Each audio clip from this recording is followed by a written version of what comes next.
So we've heard a lot in the last decade and even before that about global warming.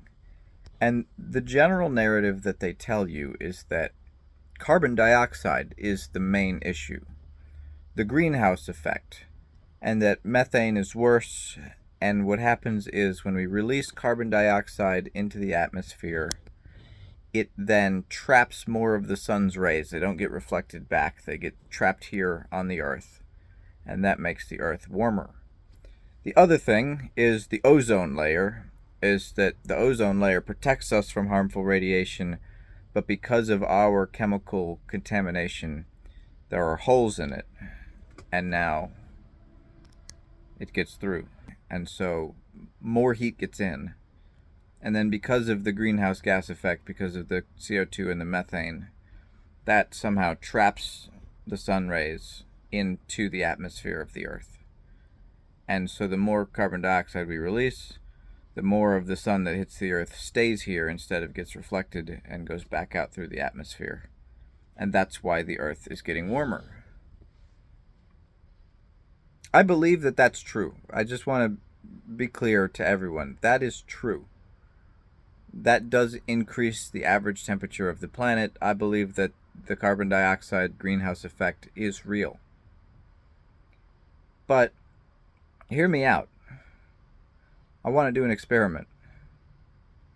Inside your house, go get a compressed CO2 thing from Dick's Sporting Goods. And I want you to open the valve and let it out in your house. It won't hurt you. Just breathe extra, and increase the carbon dioxide level in your house. See how much the temperature goes up. All right, now I want you to put a running engine in your living room. I don't know if you've ever been near an engine outside of your car, like if you've been working on an engine that's been running in the summertime. There's a lot of heat comes off of those things. And so that the narrative is that we need to prevent global warming by driving our car less, because our car makes too much carbon dioxide.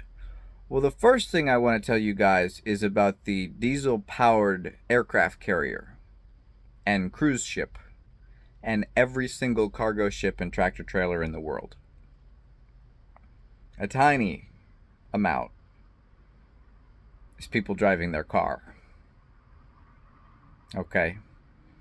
So it's like if your house is on fire and you're like putting candles out because you're trying to stop the house fire. Like, yeah, that technically helps. But if you put all the candles out, if you stop all of the cars, but you continue the diesel-powered aircraft carrier, our carbon emissions as a planet aren't going to change that much. Especially when we consider things like China, as a nation, doesn't really care so much about regulating their industry. Like the coal power plants in China are horrendous. And they're just an example. Like, not that our coal is really clean. You know, the gas turbine electrical generation plants in China, they just vent it right out. And so, again, you know, if we in America and Europe, if we just turn all of our cars off, the amount of greenhouse gas emissions is not going to change wildly. It's going to be a little bit less. But that's not what I want to talk about. So that's been my understanding. That's the state of the issue. Now, I do believe that humanity contributes to the warming of the earth. I also want to just, because this is really true and people need to know this, I want to make sure I mention the climate of the earth. When we do a carbon core sample that goes back 200 million years or whatever, and I'm not sure how accurate all that technology and research is, but one thing that we know for certain when we do ice core samples is that the temperature of the earth has fluctuated drastically for the whole time we can measure. The farther back we measure, doesn't matter. It's always been up and down and up and down. Like there was an ice age. This is another thing that I'm not going to spend too much time on, but there was an ice age. We've all heard of that. Then the ice melted. Some warming is good. Okay, like sometimes the planet should get warmer. And the reality is if it gets warmer, it's bad, it's too hot outside and people can die of heat stroke. If it gets colder, we have another ice age. And the other thing, look this up, don't take my word for it. According to geologists, according to the settled science of the Earth's actual climate experts who look at a 200 million year, or at least as far back as we can measure, type of time scale, according to them, we're currently in an ice age. We're in what they call the interglacial period of an ice age, where the ice age comes and covers the Earth with a mile of ice, and then it recedes, and then it comes back. And so we're like in the eye of the hurricane of an ice age. And I know that's a crazy thing. When I first heard that, I went, this is absolute insanity. It's true. According to geologists, we are actually right now technically in an ice age. And according to international data, more people freeze to death than die of heat stroke. Some people die of heat stroke, and I know this is an interesting time to talk about it when Europe has had a spike in that. It's been happening more than usual. But we still have more people across the world globally who die of an inability to heat their home in the wintertime than we do of people who die of it being too hot in the summer.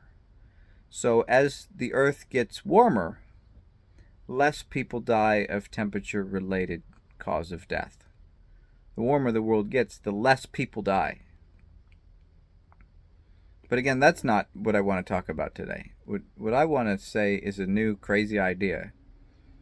Hear me out. I want to go back to the analogy with the opening a bottle of carbon dioxide in your house and see how much more of the sun's rays get trapped inside compared to, light a fire in your living room, and see if that warms up your house.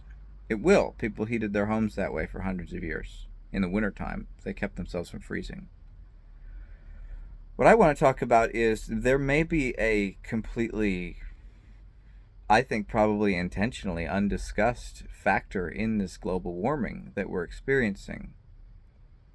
Stand on I-95 in New York City, surrounded by hundreds and thousands of idling vehicles, just sitting there on the black pavement in the summertime. It's deadly hot. I mean, it's 120, 130 degrees. When the ambient air temperature is 90. Standing there on the pavement, everybody's sitting in their car with the air conditioner running. But I was in a tractor trailer one day, the air conditioning broke, and my cat almost died before I could get off the highway. It's hot out there. The Venezuelan lady trying to sell fruit and Gatorade is out there sweating profusely, and she's from Venezuela. Okay? I want to talk about how much heat we produce. That diesel-powered aircraft carrier, it makes carbon dioxide, but it makes a lot of just straight-up raw heat. As we pave paradise and we put up a parking lot. Have you ever been standing in a parking lot in the summertime? It is hot out there. I would know, all right? It is much hotter sitting inside the city on pavement. And this is not news. This is observable and recorded, and people have discussed at length that inside a city where everything is pavement or buildings with rubber roofs, most of them have black rubber roofs. You don't see it, but on top of the skyscraper, the top is black and the road is black. So if you look at a city from the sky, instead of being green vegetation that helps to actually cool because it wicks water up from the soil and evaporates the water and creates evaporative cooling, we have giant heat absorbers in the pavement and the buildings. So how many different ways? I just watched a video about the Texas oil industry venting methane, because it's not worth it when they do fracking. It also creates methane and other natural gases that they've determined it's bad for the environment to just let the methane loose, but it's not profitable to sell it, so they just burn it because that makes it less bad for the environment. We don't release as much methane, which is really high up on the spectrum of greenhouse gases. It's one of the worst greenhouse gases is methane. And so if we don't release the methane, we burn the methane into carbon dioxide, it's only 1% as bad, they say. But hear me out. $700 million worth of natural gas is just burned out of these smokestacks every year. If you've ever seen, you've probably seen at least a photograph, but if you live in most of the country, you might have driven past one of these things where it's got a big chimney and it's just a constant flame always burning. The landfill has one too because of the methane that's produced there. Just a constant flame, all on fire all the time. Ohio is like filled with them. The amount of coal that's mined out of Australia and shipped over to China and they burn it. We're worried about the amount of carbon dioxide. What about the fact that burning coal is literally just creating heat? And you want to talk about data centers. Everybody wants to talk about how much electricity and water a data center creates. I live in Central Virginia. This is the data center capital of the world, I think, just south of me. So they have to evaporate 1 million gallons of water a day. I want you to think about something. Turn your stove on, put a pot of water on the stove, fill the pot with 1 gallon of water, and turn off your air conditioner and evaporate that 1 gallon of water. Don't use the range, the hood fan, but evaporate that 1 gallon of water. See how much hotter your kitchen gets by the time that stove has heated enough heat into that water, and that water has then gone into the air with the heat. Data centers need to evaporate millions of gallons of water because of the enormous amount of heat that they produce. When we talk about their power consumption in kilowatt, megawatt hours, like incredible amounts of electricity. We all understand that. Data centers use huge amounts of power, like nothing has ever used that much electricity. Like Elon Musk and Microsoft and Google and Facebook are now building their own power plants because they can't get enough electricity to run their data centers. All of that electricity. So this is physics. If you're not big on physics, I'm going to take a brief detour here. But when we use electricity, we measure it in kilowatt hours. That's a measure of energy. Joules is another measure of energy. But it doesn't really matter. When we talk about watts, we're talking about how much work can that electricity do. So if you have a 60-watt light bulb, or you have a 60-watt electrical motor, the 60-watt light bulb can create light with that energy, and the motor can create turning with that energy. But the number of watts is a measure of how much energy the thing is using. And so let's talk about a space heater. One of the most efficient electrical devices we have is a space heater. A space heater does a really, really good job of turning electricity into heat, because when we run the electricity through the wire, nothing moves, there's no gears to grind, there's no transferring the energy from one form into another and back, and voltage converters and all of that sort of thing. We just run it through and we heat up the wire, and that makes heat. A 60-watt light bulb, an old Edison bulb, is incredibly inefficient because most of the energy that goes through that light bulb is actually emitted as heat. And so we put in 60 watts of energy, but we don't actually get 60 watts of light. Like 70 or 80% of the energy in an old electric light bulb is heat. And that's why the LED is such a big deal. That's why fluorescent lights, compact fluorescent was like immediately a big deal. And then LED is the standard now. You don't see a lot of the old style light bulbs. And the reason that LED lights use so much less electricity is because they don't create as much heat. They create the light more efficiently. So, now that we've had that little physics lesson, inside of a data center, in a computer, all a data center is a giant warehouse full of computers. They're technically advanced, very complicated computers. But they're just computers. Your computer at home has always had that big fan. It's loud, it's annoying. When you start some complicated program, the fan goes and it spins faster to blow more air over the computer, because if you're a computer nerd, if you overclock your computer, if you run your computer harder, it overheats. And so that's why high-end gaming computers, they have a water cooling system instead of just a regular fan, because they make so much heat. The reason that computers make so much heat is because all they're doing is they're moving electricity around in complicated ways to create, the output to the monitor. Now, there's lots of input, your mouse and your keyboard, but essentially all the computer does is it moves a bunch of electrons around to create the right signal to the monitor. Whatever that is, whether it's a game, whether it's a Microsoft Excel or Facebook or a DVD, it's just creating that one signal that's actually pretty low voltage, pretty low current. It's just data transfer. And so what that means is when we're using electricity to run a computer, almost all of the energy, almost all of the watts, if you had a 60-watt computer instead of a light bulb,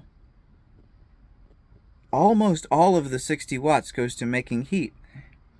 So when we have these data centers that say they use 100 million megawatt hours of electricity, or whatever it is, almost all of that electricity is basically running the world's largest space heater. Almost all of it just goes into creating heat. And then a little tiny bit comes out as data. Like compare the electrical energy of the input to the data center and then to the output, which is just a fiber optic internet cable.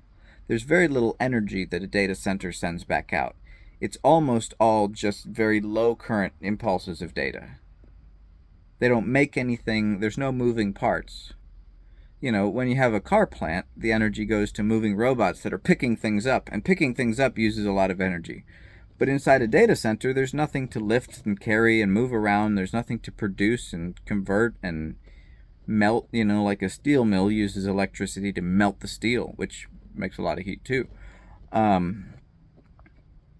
inside a data center, almost all of the electricity they use is just converted directly into heat. And so Bill Gates is building and Elon Musk and Google and all of these people are building power plants that take natural gas and burn it, which makes heat, which they then turn into steam, which they then use to spin a turbine, which makes electricity. But they burn the gas just to make heat, and then they take the electricity that they produce and they turn that electricity into heat too. Is it possible that the reason that this summer is so bloody hot already is because both in Virginia and in Europe and everywhere else in the world, faster and faster in the developing world, because more than ever before, we are actively heating the air. We're heating the planet.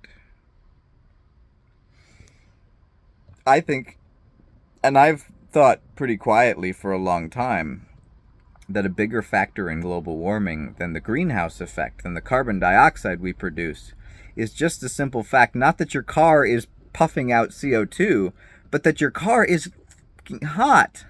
It's really making a lot of heat. Like, if you ever, touch the exhaust of your car, you're going to burn the crap out of your hand. The first thing that's going to be on your mind is not like, wow, this car is producing a lot of carbon dioxide. You're going to say, wow, this car is producing a lot of heat. And it's like everything we do. So the data centers make a lot of heat. the oil and gas industry drilling it and shipping it and then refining it. Refining oil, for the record, is just evaporating oil and then letting it condense back down into a liquid. The steel industry, the plastic industry, both of them are just melting things all day. They're making a big hot thing, and then they put the steel in it or the plastic in it. And then we've painted large quantities of the earth that used to be green, or in the desert they were that sandy tan color. Now they're pavement and they're rubber roofs, so now they're black and they absorb the heat from the sun. You know? So solar panels are designed to not reflect the sun's light, but to absorb it and then turn it into electricity. But when we turn it into electricity and then we send that electricity to a data center that turns that electricity into heat, all we're doing is making sure we absorb all the sun's energy and then release it as heat. When we burrow into the ground to get oil out and then we burn the oil and then we turn that electricity into heat also, all we're doing is we're taking the oil, we're heating our house, but it's the world. You know, if you bring in a bunch of oil. Anyways, I think you get the idea. So that's my concern, is that not the greenhouse effect, not the ozone layer, but like, again, do it as a small scale experiment in your house. All right, like there is no ozone layer, but except that it's still there up above us, but apparently it's damaged. But if you add a bunch of CO2 into your house, it will become more of a greenhouse and it will supposedly trap more of the sun's rays, right? Well, try that and notice that it doesn't make any difference. But try lighting a fire inside your house. Try burning 1 gallon of gasoline in your living room and see if it doesn't get warmer in there. It'll get a lot warmer. So, and then so I know somebody's like, it's okay, let's just build giant air conditioners. Well, let's talk about air conditioning. Air conditioning makes the world hotter too. It just makes your house cooler, but it takes that electricity and it turns it into running this compressor. The way that an air conditioner works is it takes gas and it compresses it, which makes heat. When you press gas together, it makes it warmer. That's complicated physics, but that's just how it works. If you've ever used an aerosol deodorant, that's how an air conditioner works. You know when you spray the spray can of deodorant on your armpit, doesn't matter what season it is or where you are, it's always way too cold? That's because when you release the pressure of a gas, it's a pressurized bottle, when you release that pressure, it makes the temperature drop.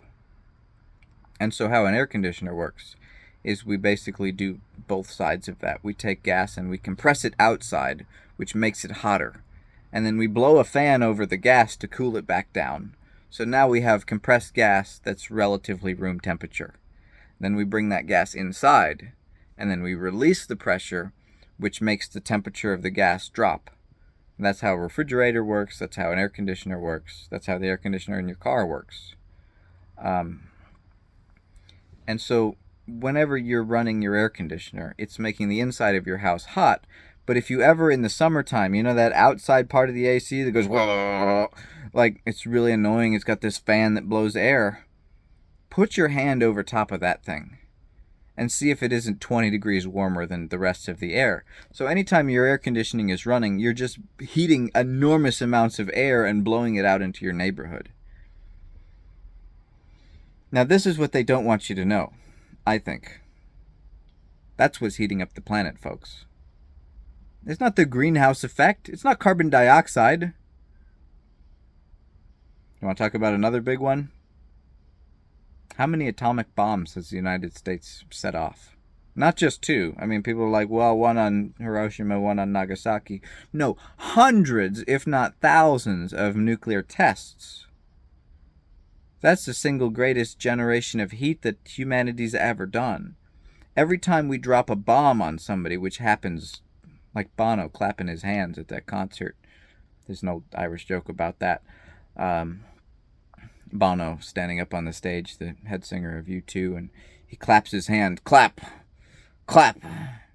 Clap! He says, every time I clap my hands, a child dies, starves to death. And some Irish guy in the crowd, he screams, "Well, stop clapping then!"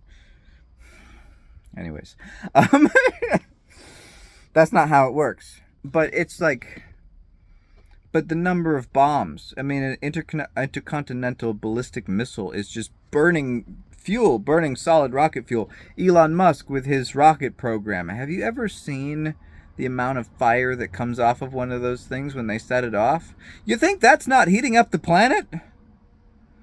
Like doing that all the time, every day, day after day after day. There's like tens of thousands of satellites. They're launching these rockets off now at a faster rate than ever before. You think that the giant, like skyscraper-sized ball of fire that takes up a 4-mile radius in the desert, you think that might be making the planet warmer? You think that might make the air warmer in general? So you start to combine it all together with the power generation, the power utilization, the bombs, the rockets, the diesel-powered aircraft carriers, the nuclear power plants. Have you ever seen a nuclear power plant? They've got that big cement thing, and out the top is just steam coming out. And it's safe if nothing goes wrong. That steam is totally just like water, just like the data centers are doing. But that steam is hot. A nuclear power plant, again, it works by creating enormous amounts of heat, which we then use to turn steam generators, steam turbines that turn an electrical generator. You think that the nuclear-powered aircraft carriers and the nuclear-powered plants aren't making a lot of heat? They make a huge amount of heat. So,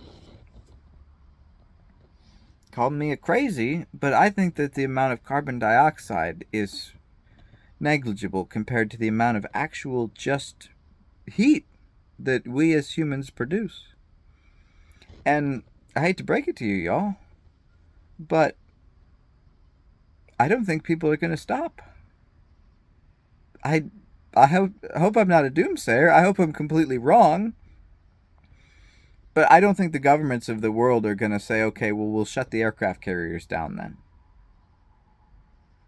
I don't think the Exxon and Texaco's of the world and OPEC and the Russians are going to say, all right, well, don't burn $700 million worth of natural gas. And even, like, hear me out, even if they collect it and sell it instead of burning it, someone else is then going to burn it. You know, Elon Musk, he's created these natural gas turbine power plants to run his AI data center. So even if Texaco takes the gas and sells it to Elon Musk, it still gets burned and then turned into heat at the data center, and then that's why they need millions of gallons of water to cool the thing down, is because it makes so much heat. And I don't think they're going to stop. I think they're going to keep doing it. You know, I don't think they care. And I think that the people need to know that the amount of heat that you generate with your car is probably more than the amount of greenhouse gas effect. You know, just the fact that the car is hot is probably warming up the planet more than the carbon dioxide. But the amount of you driving your car heat between the two is nothing compared to an aircraft carrier, compared to the locomotives, compared to the power plants, the rocket company, the data companies. It's all nothing compared to, and the simple fact that we paint the earth black with asphalt so that it absorbs the heat. I think it's going to continue to get much hotter, and I think that what they haven't told you yet, and what they don't want you to know, is that global warming is going to accelerate wildly over the next 10 years. That global warming, we're going to go from 1 or 2 degrees a year to 10 degrees a year. We're going to go from 100 this year to 110 next year to 120 the year after that. And those aren't researched mathematical estimates. But just to give you an idea, I think global warming is going to get much, much worse very, very quickly. And I think the least of our concern is going to be that Manhattan gets flooded. That might do the world some good. But I think that there's plenty of land that will be left. Like, sea level will rise a little bit when all of the ice is gone. But I think that Europe is going to have air conditioners or they're going to die. Like all of them. And for the record, I know there are people who live in the Sahara Desert. But Irish people cannot. They will cook like fish in the sand. Um, so Europe is going to install air conditioners. That's going to increase their electricity usage. It's going to increase their heat output. It's a vicious cycle. Not to mention we have India and Africa and China that are industrializing and that are, the car is taking off for most of the world's population. Like if you're watching this video, you probably live in America or Europe, all three of you. But billions of people are buying cars that have never had a car before. Billions of people are buying cell phones that have never had a cell phone before. Billions of people are just plugging in the first electricity to their house that have never had electricity before. More people in the world are just now getting on board with the car and the cell phone and electricity in their home than have ever had it. So we're going to double and triple the rate at which we produce heat. And the world's going to get much, much hotter. Hope I'm wrong, but tell me that that's massive. And, you can say, oh, no, overall and average, it doesn't make a difference. All right, but look, burning literally billions and trillions of cubic feet of natural gas, burning literally billions of gallons of gasoline a day and billions of gallons of diesel a day and millions, hundreds of millions of bombs and rockets. And then the AI data center, you can't tell me that that's making the planet cooler. It's obviously, like, anyone can see that makes more heat than there was before. That will increase the temperature. So, get used to it, I guess. Get used to it. It's going to keep getting hotter. And to keep with my personal rule, I don't always succeed, but I try to keep to my own rule, which is never propose a problem without at least trying to propose a solution. Use less. Turn the temperature in your house up. Except in the winter, turn it down. Use less. Now, is it going to really reverse the cycle if you and I do that in our homes? No. For what it's worth, I have one of the smallest. People look at me as the gasoline and engine guy. I love those things. But I have one of the smallest, greenhouse gas CO2 footprints of anyone in America. I'm beaten by miles by the Amish and the poor people in Africa. A lot of people have almost no carbon footprint. The cows farting, not the problem, y'all. Not the problem. You never go to a cow field and go, wow, there's so much heat being created here. It's actually just a field. But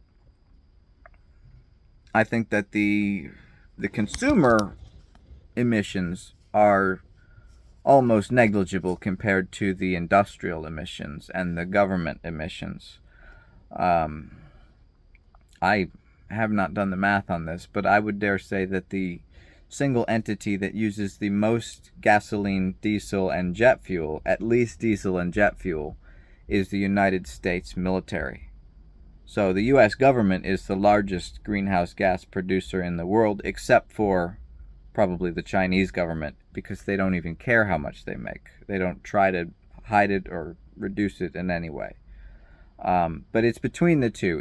And then there's the Russian government. They create so much gasoline and oil and diesel and jet fuel, and they also use a lot of it.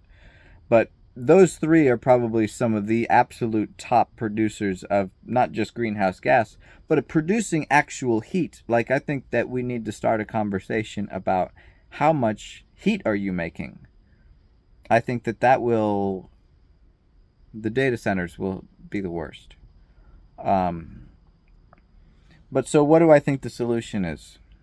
Well, first of all, stop the wars, but that's not a new idea. That hasn't happened yet. But stop the wars would help a lot. Less aircraft carriers, less jets. Um, you know, try to use less. Don't continue the AI rollout. Ban AI. Um, Again, that's not a new idea. Probably not going to happen. Elon Musk 10 years ago was saying we need to make laws about AI because it's really going to be really bad when it hits. And now it's hit, and there's no laws. Um, so what are we going to do about it? Well, I think we need to, and I know that this is going to be like telling people to, you know, sacrifice an arm and a leg, but I think we need to sort of live like people did 100 years ago or 200 years ago. Um, I think people were happier, people were healthier, and I think life expectancy in America is declining for the first time in a long time. So I know that it's a revolutionary thing to say we should all look to the Amish and consider how. I'm not saying that you shouldn't have a cell phone, but consider how we can live more like them. Consider how instead of buying things from China and from India and from Japan, how can we grow our own food right here? Instead of buying everything from Texas, you know, if you're in the East Coast or whatever, from the East Coast, if you're in Texas, how can we have more localized economies? How can we, as our own individuals, grow more of our own food and capture and create more of our own energy? Now, unfortunately, everybody running their own electrical generator is way worse than the power company doing it. That's so much less efficient. It's going to burn more fossil fuels, and it's going to make more heat. So that's not what I'm recommending. But I do think things like residential solar, wind energy is a good one because wind energy doesn't create any heat when you do it. A little bit, but very low. Um, Things like the ocean wave electrical generators, geothermal, I think that probably does create heat. It brings the heat out of the earth to the surface. Nuclear creates enormous amounts of heat, and of course fossil fuels create enormous amounts of heat. But I think if we had more localized, you know, using the stream out back to turn a little power generator, um, instead of losing so much of that electricity in transmission, it would be much more efficient. And we could still have the massive, you know, natural gas turbine electrical plants, but they would turn them down. As demand went down, they would use them less. That's how that works, truly. As demand goes up in the evening when everybody gets home from work, they turn up the turbine, and as demand goes down when everybody goes to sleep, they turn it back down again. And so the more power that we could create on our own, this one's revolutionary. More powerful air conditioners that didn't run all day. When you leave the house, you leave the house and you turn your air conditioning off. Now, if you have a dog, it's different. You're going to have to keep some AC for the dog. I'm not ready to go so far as they do in Europe. They only heat 1 or 2 rooms in their house in the wintertime. A lot of the house is cold, but the bedroom and maybe the kitchen, you know, or the living room, if you're in there, whichever room you're in, you'll turn the heater on. This one's gonna boggle some people, but smaller house. You know, I live in an RV. I don't usually air condition it. When it's cold, I don't heat the whole thing to 70 degrees. It's because I can't afford it. I'm not going to pretend like it's because I'm morally superior. It's because I'm poor. But poverty is a really good way to learn how to use less. I think that's the only solution, unfortunately. And I think that it's going to be really hard for the first world to tell Africa and India, just so you know, we determined all of this is bad and we should not have air conditioning. We determined all of this is bad and we should not have AI and Facebook and YouTube so much. And maybe we should go back to just a phone and a frisbee. You know, and I think for what it's worth, It's hard. It's very difficult to quit methamphetamine, but life is better afterwards. It's very difficult to quit Farmville, but life is better afterwards. It's difficult to quit Facebook, but life is better afterwards. And I think it's difficult to quit, you know, McDonald's and Walmart and central heating and air conditioning all the time to a level where you're just perfectly comfortable at every moment of every day. It's hard to quit those things, but I think life will be better afterwards. And if it's God's will, we'll go back to that. And if it's not God's will for us to go back to that, we're either going to have to find some way to capture the heat that we're creating and send it somewhere else, send it out of the earth into outer space. Or we're going to just, it's going to keep getting hotter until much of the world is not survivable anymore. And many more people will die. So that's my proposal. We should consider living smaller. I think that's the only way.